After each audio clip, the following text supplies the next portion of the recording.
Meghan Markle was in her element once again. She had her hand around a microphone and got to give yet another speech, this time at the Fortune's Most Powerful Women Summit in Washington, D.C. This is where she spoke her usual Meghanese with the side of word salad gobbledygook. Meghan Markle is the only person I know who has a talent for talking and talking and talking, and after 5 minutes, you still don't understand a word she said. In today's video, we're going to discuss this past week of events and break down some key points in her latest speech. Did Meghan Markle reveal more than she thought she did? And what were the major revelations that were left unspoken? You guys, we have a lot of juicy royal daily tea to get through today, so you know what to do. Sit back and relax. Grab yourself a beverage and let's get into the royal daily tea.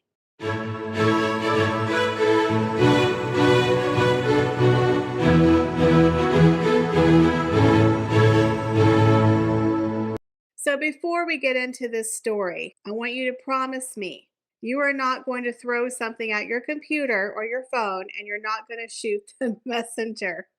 Meghan Markle has won yet another award this week. And no, I am not talking about the humanitarian award that she picked up from Project Healthy Minds with her husband, Prince Harry. No, it's another one.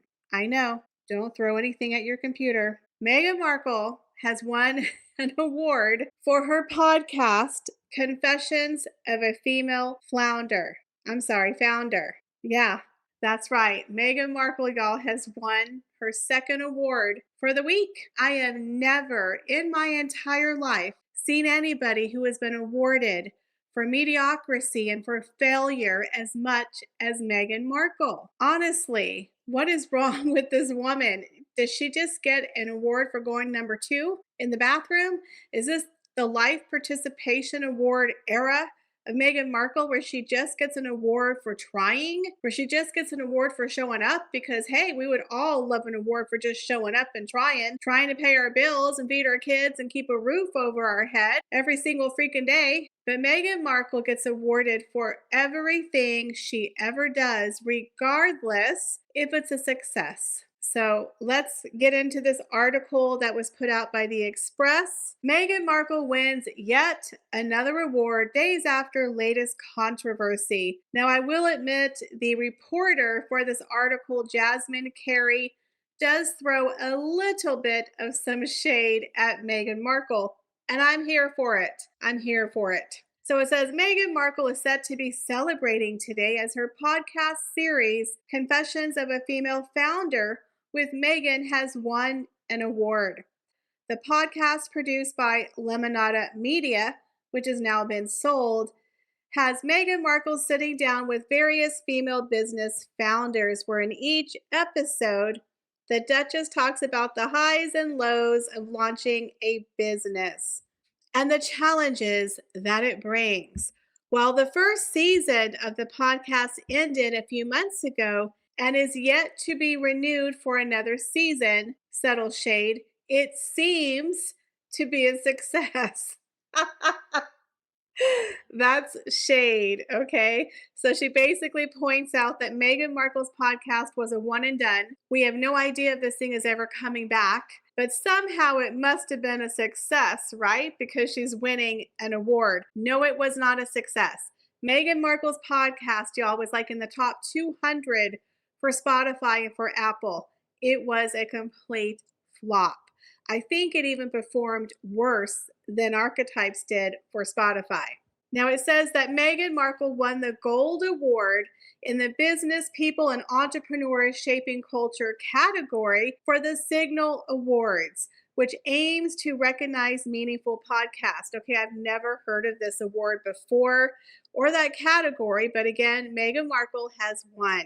The podcast also was voted Listener's Choice in this category. Listener's Choice? It was in the top 200. Okay, so this podcast failed to hit the top 200 for Spotify and for Apple, but yet it gets an award. It's a one and done podcast, one season.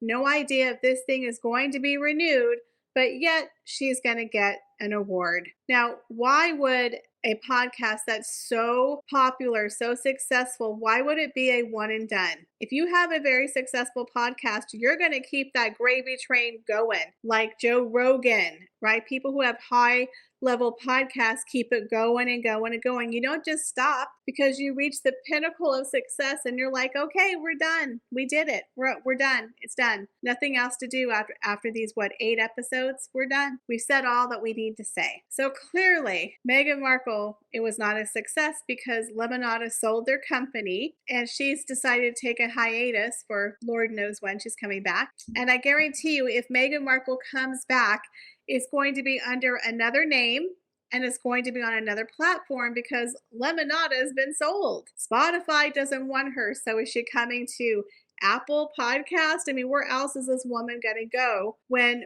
one of the bigger podcasters, Spotify, doesn't want you? I mean, seriously. But it gets even worse. Apparently, Archetypes had won 2 awards. Did y'all know that Archetypes had 2 awards? I was completely stunned when I read the article that Archetypes, even though that also was a one and done series, one series where Spotify gave them the boot, they gave her 2 awards. Again, 2 awards for a complete flop and failure of a podcast. So apparently she won something called the Gracie Awards, which I hadn't even heard of before.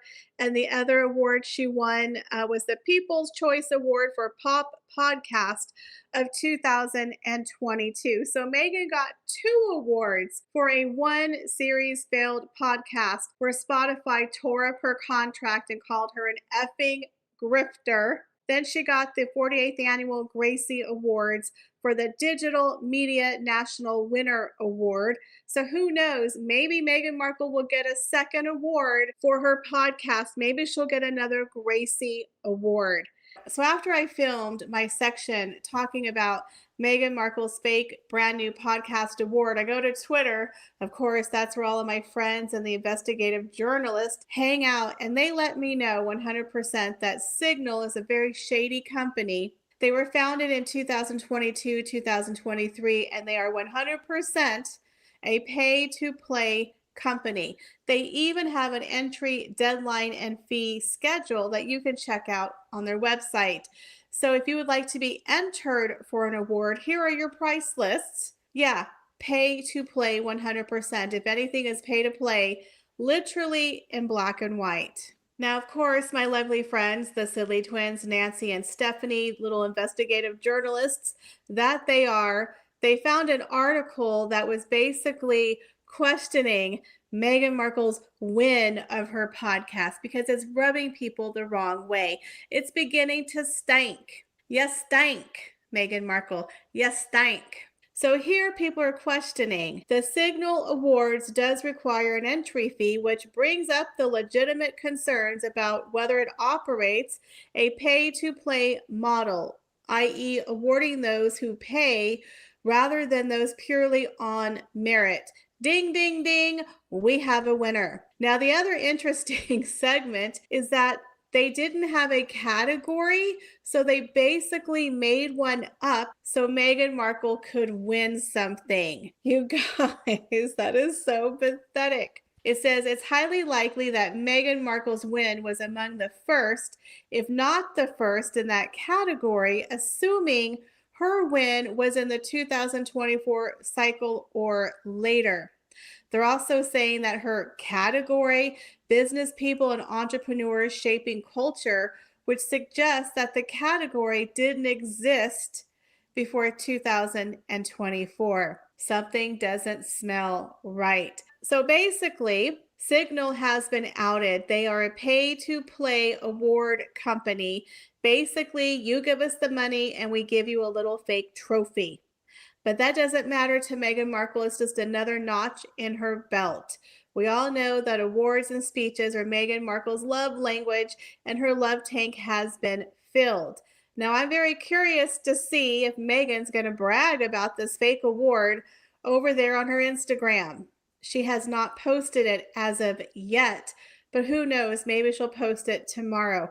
How embarrassing to know you have to pay for awards in order to win something. This is embarrassing. Again, the Diva Duchess, the global icon herself, gets to pick up another fake award and put it next to her bowling trophies and her other awards that she bought and paid for. This truly is getting embarrassing and pathetic to watch. What do y'all think about Meghan Markle's brand new pay to play fake award? Leave me your comments, guys, down below. So Meghan Markle has had a week that she can write in her little diary with her very fancy calligraphy.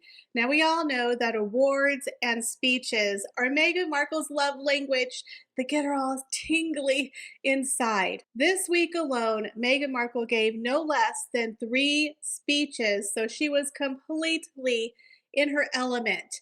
Her narcissistic wet dream, y'all, was running over, and Meghan was having a major orgasmic time on the stage. I want a microphone real bad. Meghan has a talent where she can talk and talk and talk, and within 5 minutes, you still don't understand a word she's saying. Again, she was up there speaking her famous Meghanese with a side of word salad. It's to distract from the fact she doesn't know what she's talking about. So we're going to break down what Meghan Markle talked about when she was asked to speak at Fortune's Most Powerful Women Summit in Washington, D.C. Now, my biggest question is why? Why does Meghan keep getting asked to speak at events for experts in entrepreneurship? Because Meghan Markle is a complete novice. So why does she keep getting a platform to speak on entrepreneurship like she's some sort of expert?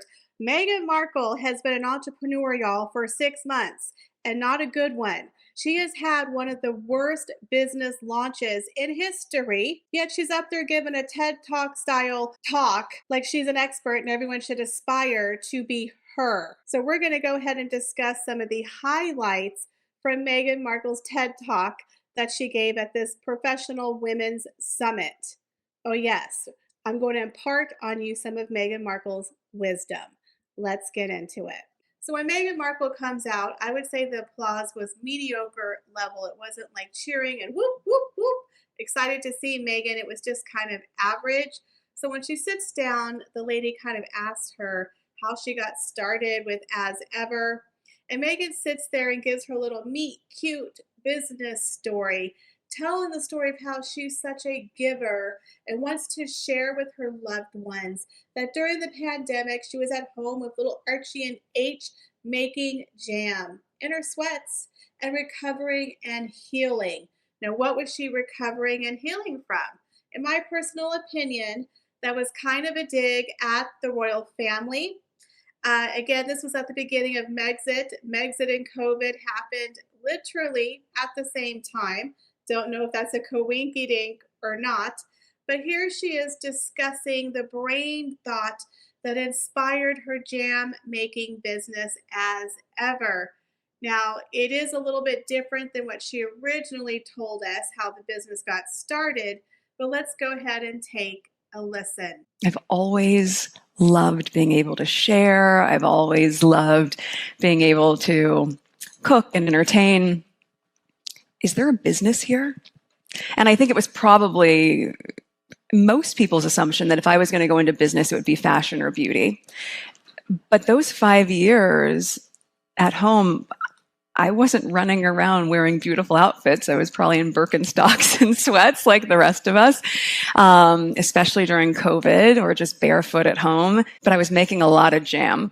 So it ended up becoming the thing that really was my passion project that I turned into a business. Now, I like how she's referring to this as a passion project because, in my personal opinion, it looks like the passion has left the building, and Meghan Markle appears bored with her business because she's barely putting really any effort into the marketing of her business. So then they get into the actual Netflix contract, the big question that everybody wanted to know. So Meghan kind of goes in and starts talking about the downgrade of her contract with Netflix, but she downplays it in a way that Meghan does with her Meghanese. And of course, she admits that her contract has changed, kind of compared it to Obama's. You know how the Obamas had a successful contract that did quite a few projects.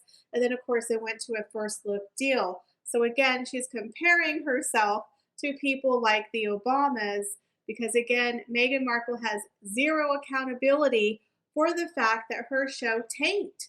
Her show tanked. And that is why her contract with Netflix changed.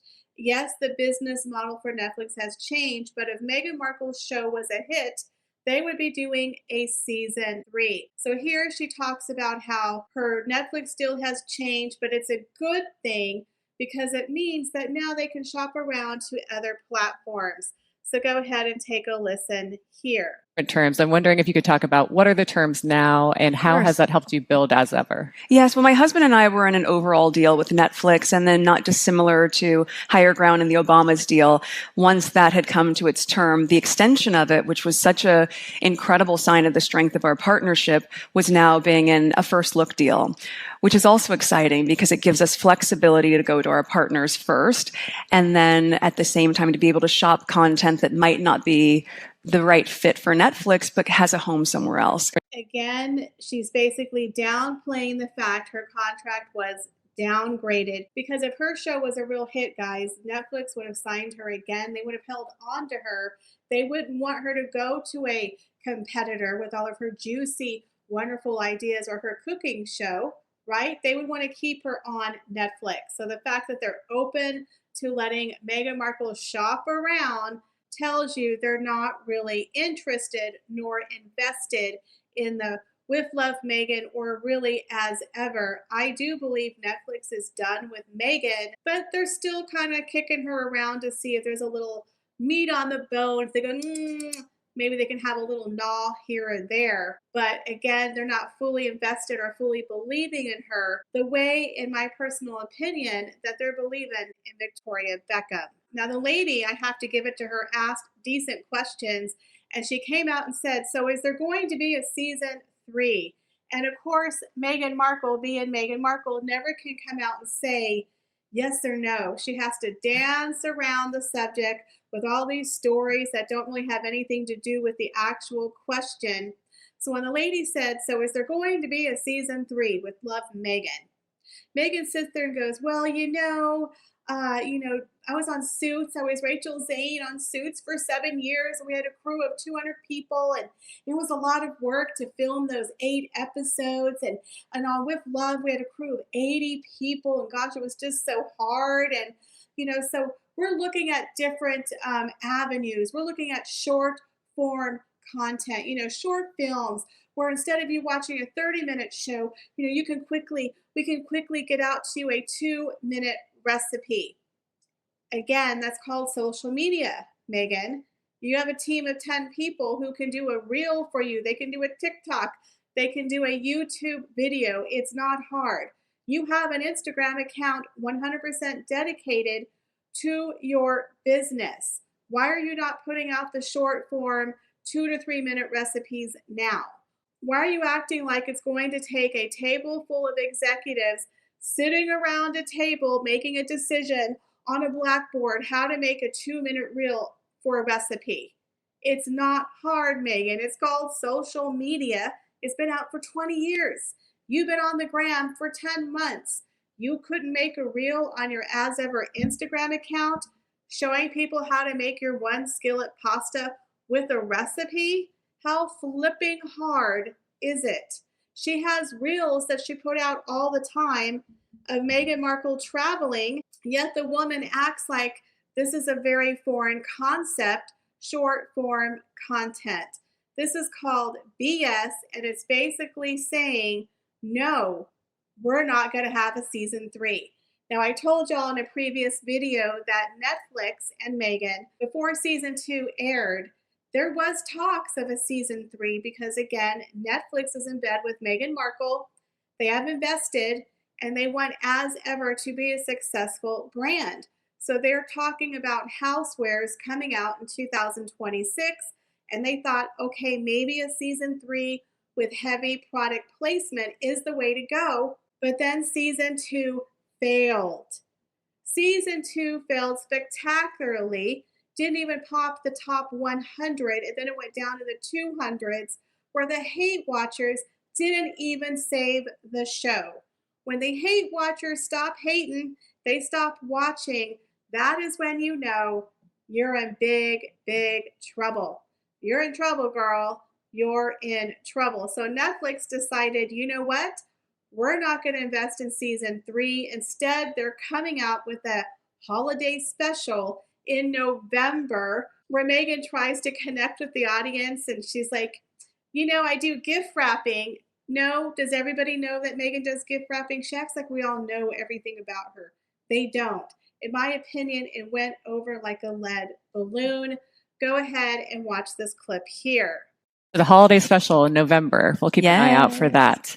I do lots of gift wrapping techniques. You guys know I used to teach gift wrapping at Paper Source and advanced gift wrapping. So, all of those things that you do as an auditioning actor, that's not the full circle I was expecting, but here we are. Yeah, you had a lot of odd jobs. Froyo was another one, I believe. Yeah, Humphrey Yogart, that was my first job. And, when I used to do calligraphy, I used to do it for so many celebrity weddings and for hotels. And that was in between auditions. And at the time, I don't know why I didn't think to just buy a glove, but you don't want the natural oils from your hands to get on the beautiful paper. So I would just put a white tube sock on my hands, write all these very fancy cards for people. Again, she brings up a story trying to connect with the audience, and it hits like a lead balloon. So then the lady asks her, so are you expanding? Do you plan to be available in stores like Target? And again, Meghan told on herself, pretty much saying that Netflix, in my opinion, is not investing any more money in Meghan Markle. They did it with Axing season 3. And now are they going to expand globally by being in big stores like Target and Kohl's, etc., that have huge amount of orders? And Meghan pretty much was like, well, we have to see what's the right fit, what's right for us, what is the right move when we expand. And I want it to be kind of small, kind of bespoke, intimate, making it real and accessible and tangible where people can see and feel it. They can see and feel it in Target just fine. So she didn't really answer the question. So she kind of said, well, maybe in a few years. So what does that mean? Is it yes or no, Meghan? So in my personal opinion, she pretty much outed herself saying, no, Netflix is not investing in season 3, nor are they really investing a ton more money into my as ever endeavor, because they don't see us expanding into huge box stores like a Target or a Walmart or a Kohl's or a Nordstrom that have huge amount of orders. That means there has to be a demand for people to want to purchase huge amount of orders and put it into multiple stores nationwide. She's also talking about shipping globally, which doesn't make a lot of sense. If you can't get yourself into like a Target, why would you ship globally? Where's the demand, right? There isn't. There isn't a demand. Her store is not selling out. Her wine has still been sitting there for over a month. Basically, she's trying to say Netflix is not investing. They're keeping it small on her website. And in my personal opinion, I believe she's going to phase out the food part of her business, and she's going to go into makeup. And Meghan left a little tip on her Instagram. A lot of people believe she's trying to be Victoria Beckham, and she might get into the makeup and the fashion space, because I personally believe Meghan is bored with As Ever. It didn't do as well as she thought, so she's on to the next, because Meghan Markle doesn't stick to anything for long. Now, the other interesting part, again, which I feel like Meghan kind of told on herself, was she talked about financial independence and how it's really, really important for women to have financial literacy and financial independence. Now, I agree with this 100%. However, I believe Meghan Markle really, really, really wants money. She really, really wants independence away from Harry. I believe Meghan Markle wants to find a billionaire or become a billionaire herself. You have to remember, Meghan was not born into wealth and fame the way that Harry was. Harry was born a royal prince. He was born into privilege. So this is nothing to him. He has never wanted to aspire to be rich or famous because he was already rich and famous at birth. He didn't have a choice. So that is something we have to say for Harry. He was born into that position and he did not have a choice. Someone like Meghan Markle, however, who is money and fame hungry, is pushing for that fame. She's pushing for that money. She's hanging out with people like Tyler Perry, Oprah Winfrey, Serena Williams, Victoria Jackson, people who are billionaires. Okay. So she wants to be a billionaire. That is the level that Meghan Markle wants to be. Jeff Bezos, Lauren Sanchez, the Kardashians are worth like 500 million. Meghan Markle surrounds herself with those wealthy people, and that is what she wants. A couple $1,000,000, 20 million, 50 million, that's not enough for Meghan Markle. She's looking for 500 million tops, $1 billion. She said she wants to have a $1 billion company like Justin Bieber's wife, Hailey Bieber, sold her cosmetics for $1 billion. Jessica Simpson, worth $1 billion. Paris Hilton's perfume has grossed $1.3 billion over the past 20 years. So Meghan is surrounding herself with the uber successful, uber rich, and she's hoping it will rub off on her. Harry is pretty much a pauper compared to most of the people that they hang out with. So in my personal opinion, Meghan definitely wants that financial independence away from H. She's looking for her get out of jail card, perhaps a new husband. But in my opinion, this little TED Talk was stale and boring. She didn't really have any real advice to give. She pretty much told the entire world, I don't know what I'm doing. I'm a novice.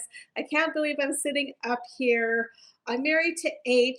Everything just happens for a reason. I'm just so lucky. But she made herself look like a dunce. Pretty much told everyone she has no clue what she's doing.